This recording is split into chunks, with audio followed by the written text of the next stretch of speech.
baik, di sini saya akan menjelaskan tentang peran sistem perekonomian terbuka bagi perekonomian Indonesia. Secara garis besar, jenis perekonomian yang dianut suatu negara dibedakan menjadi perekonomian terbuka dan perekonomian tertutup. Perekonomian terbuka adalah perekonomian suatu negara yang terlibat secara luas dalam perdagangan antar negara atau internasional. Sedangkan perekonomian tertutup artinya tidak mengenal hubungan luar negeri, sehingga tidak ada kegiatan ekspor maupun impor. Negara yang menganut perekonomian terbuka akan menjalankan perdagangan internasional. Sebaliknya, negara yang menganut perekonomian tertutup akan menolak adanya perdagangan internasional.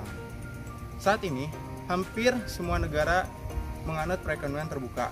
Artinya mereka melakukan kerjasama dalam bidang ekonomi dan melakukan ekspor maupun impor. Alasannya karena berdagang dengan negara lain akan memperkuat sektor ekonomi dalam negeri, walaupun juga harus disediakan berbagai kebijakan supaya produsen lokal tidak kalah bersaing dengan produsen luar. Perdagangan internasional dibagi menjadi dua. Yang pertama adalah perdagangan barang atau fisik, perdagangan jasa. Perdagangan jasa di sini bisa seperti biaya transportasi, asuransi, dan jasa konsultan asing. Perdagangan internasional sebenarnya telah dilakukan bangsa Indonesia sebelum datangnya para penjajah. Masa itu, banyak saudagar dari Cina, Persia, hingga India berdatangan secara damai ke wilayah kerajaan-kerajaan di Nusantara, seperti Samudra Pasai di Sumatera, Ternate dan Tidore di Kepulauan Ambon, Banten dan Majapahit di Kepulauan Jawa, Kutai di Kalimantan, dan Goa di Sulawesi. Produk hasil bumi di Indonesia dikuasai untuk memperkaya negara mereka. Di masa kemerdekaan, perdagangan internasional semakin dikembangkan. Bahkan Indonesia pernah menjadi pengekspor minyak bumi, nikel, beras, dan hasil bumi lainnya. Pemerintah membuka kerjasama ekonomi dengan berbagai negara untuk memperlancar perdagangan internasional.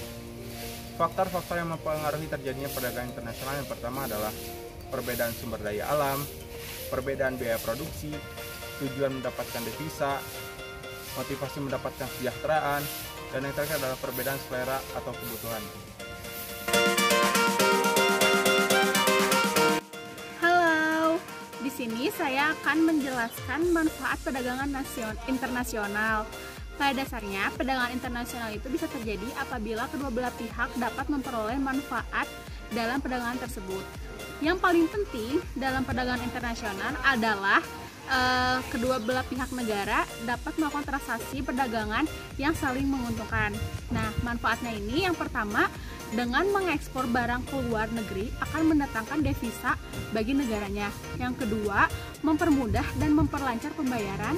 Yang ketiga, tingkat konsumsi masyarakat semakin meningkat. Yang keempat, adanya peningkatan mutu barang yang diproduksi. Yang kelima, setiap negara dapat lebih fokus dan melakukan spesialisasi produk yang dihasilkan.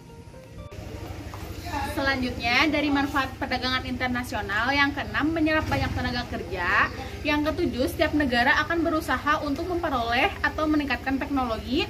Yang kedelapan, semakin luasnya daerah distribusi sehingga distribusi pendapatan yang merata dapat menyebabkan meningkatkan pendapatan real masyarakat. Yang kesembilan, memperoleh barang yang tidak dapat diproduksi di negara sendiri.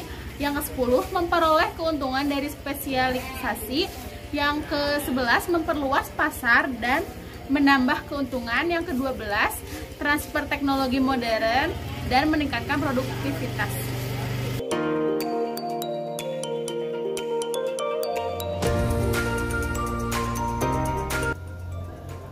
Di sini saya akan menjelaskan mengenai kebijakan pemerintah dalam ekonomi terbuka. Dalam perekonomian terbuka, masalah yang dihadapi suatu negara menjadi lebih rumit, dan kebijakan yang perlu dirumuskan dan dilaksanakan pemerintah perlu dipikirkan dengan lebih baik.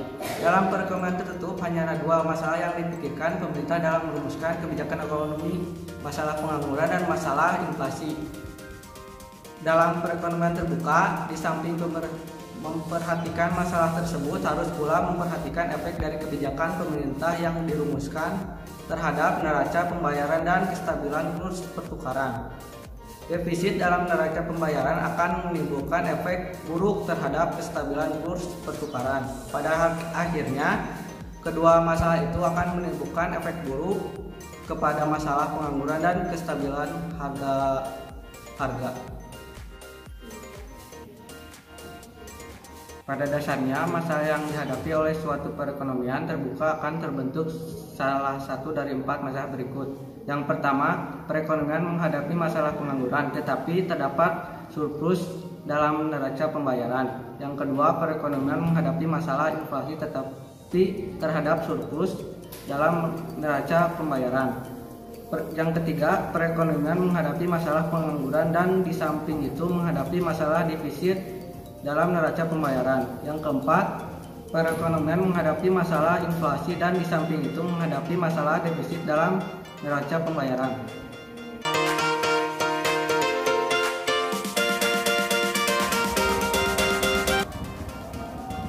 Baik, selanjutnya seperti yang dijelaskan tadi sebelumnya, di mana ketika negara melakukan ekonomi terbuka maka akan banyak sekali masalah-masalah yang timbul dari pengikut si ekonomi terbuka itu sendiri, di mana yaitu ada kebijakan pemerintah untuk mengurangi inflasi dan pengangguran, yang dimana kebijakan tersebut pertama yaitu kebijakan memindahkan perbelanjaan, di mana langkah-langkah pemindahan pembelanjaan ini adalah langkah-langkah pemerintah untuk mengatasi masalah defisit pembayaran, defisit neraca pembayaran yang akan mengakibatkan pertambahan ekspor dan pengurangan impor, yang dimana ketika defisit neraca pembayaran itu sendiri maka akan di situ berarti terjadi timbul pengangguran itu sendiri dalam masalah perekonomian itu sendiri.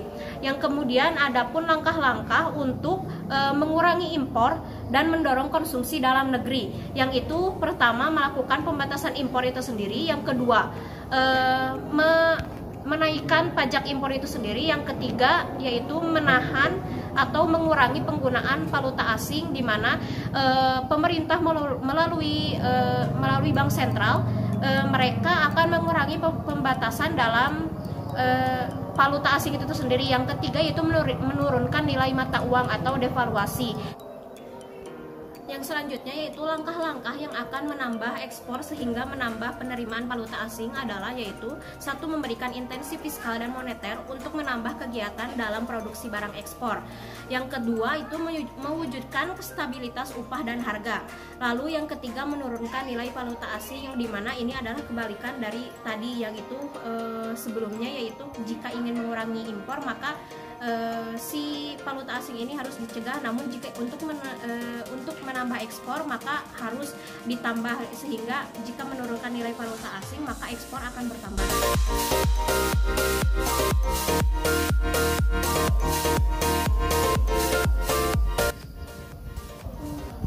Saya akan memaparkan materi yang kelima, yaitu kebijakan pengurangan pembelanjaan. Kebijakan pengurangan pembelanjaan adalah langkah-langkah pemerintah untuk mengatasi masalah kekurangan dalam neraca pembayaran dengan mengurangi pembelanjaan agregat dan tingkat kegiatan ekonomi.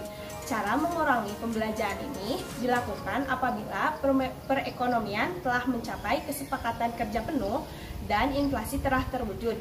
Selain itu, perekonomian terdapat defisit yang berkepanjangan dalam neraca pembayaran. Kebijakan ini akan mengurangi pembelanjaan dan menurunkan impor, tetapi tidak mempengaruhi kegiatan ekspor. Keadaan ini akan mewujudkan neraca perekonomian yang menguntungkan atau seimbang. Kebijakan mengurangi pembelanjaan dapat dilaksanakan dengan mengambil langkah-langkah. Ada 3 langkah. Yang pertama yaitu menaikkan pajak pendapatan, menaikkan suku bunga, dan menurunkan penawaran uang. Yang terakhir mengurangi pengeluaran pemerintah.